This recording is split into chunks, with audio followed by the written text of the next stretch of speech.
What's up, beautiful creators? Today we are talking about 4 popular filters every filmmaker should know. These are all of the filters that I take with me everywhere. So let's get into it.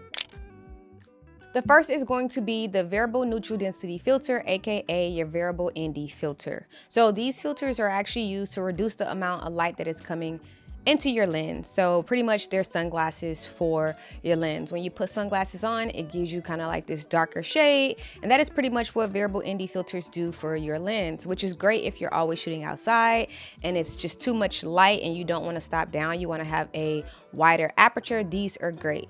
Usually they come in 2 to 5 stops or 6 to 9 stops. The variable ND that I have on my Sigma 18 through 35 right now is 2 to 5 stops and is the Polar Pro Peter McKinnon variable ND filter. So for instance, if I was to give you all an example, right now my variable ND is at 2 stops, but let's say I was to go to 5 stops. As you can see, this is 5 stops, and so it's a lot darker. Now this would be great if I was shooting outside and I needed a little bit of shade to keep the quality and the exposure correct. However, when we're shooting indoors and I have a big light that is hitting me, the light is doing pretty much of the work, and so I want to bring it to 2 stops. Now, to me personally, I think variable ND filters do add a more filmic and cinematic vibe. If you shoot without a variable ND and you was to just get your settings without it, as compared to shooting with one, you can kind of see a difference. They do add an element of quality that I think personally adds to your overall cinematic look. The second filter is going to be the circular polarizer filter. Now, these are great filters to have as well. Pair with your variable ND filter in your arsenal, because the whole point of the circular polarizer filters is, one, of course, it's going to remove glare. It's going to remove reflections from things such as the water, the sky, glass, whatever that may be. But also it improves your contrast, increase color saturation. So for instance, if you are out there shooting the sky, you might get more bluer skies and your clouds may pop a little bit more and just different things like that. The circular polarizer does add about 1 to 2 stops, so a lot of times you may not want to use that with a variable ND filter because it might make things a little too dark.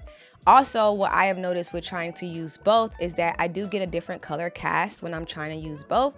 I don't know if it's coming from the circular polarizer or if it's coming from the ND filter, but sometimes it comes off as a more greenish warm tint than the standard color that it should be. So you want to be mindful of that as well if you're trying to stack filters. The third filter is going to be your UV filters. Now, the whole point of the filter is in the name. It was to protect your lens against the UV light. However, nowadays, a lot of people just use it as a protection for the lens, for the front of the lens, or if the lens drops, they don't want the glass to break, and so they always add a UV filter on front of the lens to make sure that their glass is always intact. So it's not necessarily using it for what it was intended, because a lot of digital cameras nowadays don't really have an issue with UV light. The last filters, and you've probably seen this from everybody, and I have a filter on right now, are the Diffusion filters.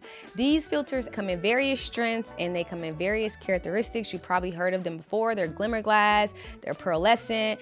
It's going to be your black satin, your pro mids, your soft effects. They can be used to reduce blemishes and wrinkles by reducing resolution, and normally they also add some kind of halation and glow to the overall image, as well as lifting your contrast. So right now I have a Tropic Color or a Prism Dream FX filter. So where all my highlights are, they're probably creating this really subtle glow because it's not as strong. Like I said, a lot of these can come in different strengths. You can get a 1/4 pro mist or a 1/2 pro mist or a 1/8 pro mist, but essentially they all have their own characteristics, and you want to kind of play around and see what you want your look to be. I don't like to go too strong, but I have seen on Instagram what people really do like that really strong look, and I think every project tailors to different diffusion and different strengths. So don't get so stuck on always having like this super harsh strength or this super strong strength. It's not always, doesn't always look the best for a particular project. Subtle sometimes goes a very, very, very long way. Now for me, whenever I'm doing commercial work, like when I did the Target project, I use a soft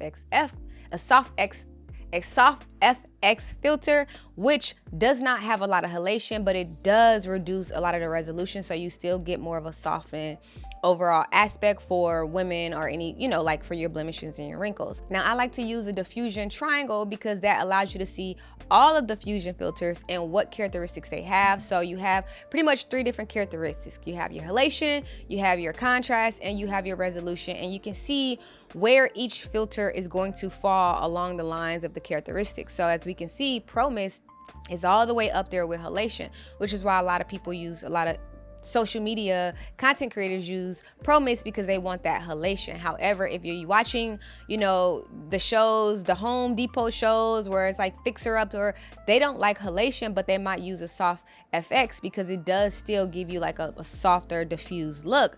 Or they might use another one that kind of lifts the contrast. So you really want to kind of see what your project is and play around with the diffusion filters, but don't get stuck on one just because other people are doing it, because I think there's a method to the madness and you want to be intentional about your diffusion filters. A lot of these filters can be screw-on filters that goes directly onto your lenses, or you can get 4x5 filters if you want to use a matte box and you want to do better stacking. However, if you do use screw-on filters, you want to make sure that you get step-up rings. Getting these are just important because that way you can just buy one filter and use it on many lenses. So make sure you guys get step-up and step-down rings. My favorite filters are going to be variable ND filters. Like I said, I never really take these filters off. If you're inside and you don't have a lot of light, that's probably the only time that I would, but anytime I'm shooting outside, social content, I am always using a variable ND filter. Also with circular polarizers, these are great if you're going to be shooting anything that's going to have reflection. So glass doors or water, or even shooting outside and you want more contrast and saturation in your overall image, you might want to play around with your circular polarizer. And of course, diffusion filters, I pretty much never take my dream filter off when I'm shooting my YouTube content. However, again, when I'm a DP and I'm shooting certain projects, I'm very intentional about what diffusion I want to use and why. So play around with a lot of these filters, see which ones you like and what fits your overall brand and your overall style. Hopefully this video helped you all. Let me know if it did. Let me know what your favorite filter is. And that was pretty much it for today. Make sure that you like the video, share it with your friends, and make sure that you are subscribed to my YouTube channel. Thank you, and see you all again soon.